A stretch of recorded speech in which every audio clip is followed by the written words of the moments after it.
வனத்திலிருந்து வந்த பிரகலாதனிடம், குழந்தாய், நீ கற்ற கல்வியின் சாரத்தை கூறு என்று கேட்டான் அவன் தந்தை ஹிரண்யகசிபு.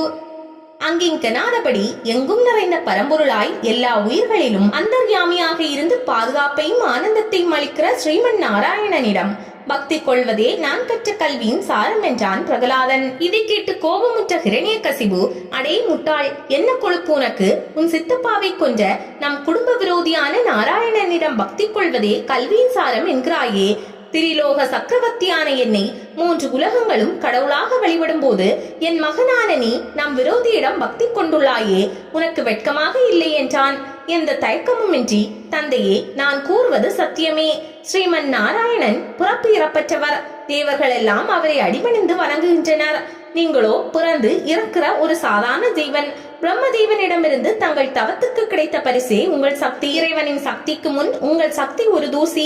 அப்படிப்பட்ட உங்களை எப்படி நான் கடவுளாக ஏற்க முடியும் என்றான் பிரகலாதன். இதை கேட்டு கோபமுற்று தன் பிள்ளைக்கே மரண தண்டனை விதித்து விட்டான் ஹிரண்யகசிபு. ஆனால் எந்த முறையிலும் பிரகலாதனை கொல்ல முடியவில்லை. பிரகலாதனிடம், அடே மூடனே, என்ன மந்திர தந்திரம் செய்தாய்? யார் உன் மூளையை கெடுத்தனர்? நாராயணனே கடவுள் என்று யார் உனக்கு சொல்லிக் கொடுத்தனர் என்று கேட்டான். தந்தையே, நீங்களோ நாராயண துவேஷி. உங்கள் ஆட்சியில் ஒரு ஜீவனும் நாராயண நாமத்தை உச்சரிக்க கூட முடியாது. உங்களால் வகுக்கப்பட்ட கல்வி திட்டத்தில் இறைபக்தி என்றால் என்ன என்ற கேள்விக்கே இடமில்லை. இப்படிப்பட்ட நிலையில் இவ்வளவு ஆபத்துக்களை சந்தித்தும் என் மனம் நாராயணனிடம் பக்தி கொண்டிருக்கிறது என்றால் ஏதோ ஒரு ஜென்மத்தில் சாதுக்களின் பாத துளி என் தலை மீது பட்டிருக்க வேண்டும். யாரோ ஒரு மகான் இந்த நாராயண பக்தியை நான் பிறப்பதற்கு முன்பே எனக்கு பரிசாக கொடுத்திருக்க வேண்டும்.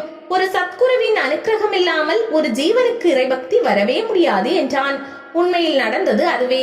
பிரகலாதனின் அன்னை கயாது கர்ப்பம் தரித்திருந்த போது தவம் செய்ய சென்று விட்டான் ஹிரண்யகசிபு. எனவே அவள் நாரத ரிஷியின் ஆசிரமத்தில் வசித்து வந்தாள். இறை தத்துவத்தையும் இறைவனின் மகிமையும் கயாதுவுக்கு தினமும் எடுத்துரைப்பார் நாரதர். அப்போது சோர்விற்று தூங்கி விடுவாள் கயாது. அவள் கருவிலிருந்த சிசு இறைவனின் மகிமையெல்லாம் கேட்டுக்கொண்டிருக்கும். அந்த சிசுவே பக்த பிரகலாதன். ஒரு ஜீவன் அறியாமை என்னும் ஹிரண்யகசிபுவால் பல துன்பங்களையும் பிறவிகளையும் சந்தித்தாலும் சத்குருவின் அருளால் ஞான நிலை பெற்று தெய்வீக நிலை பெற முடியும் என்பதை பிரகலாதனின் கதை நமக்கு உணர்த்துகிறது. எனவே சாது சங்கமும் சத்குருவின் அருளும் வாழ்வுக்கு இன்றியமையாதவை என தெளிவோம்.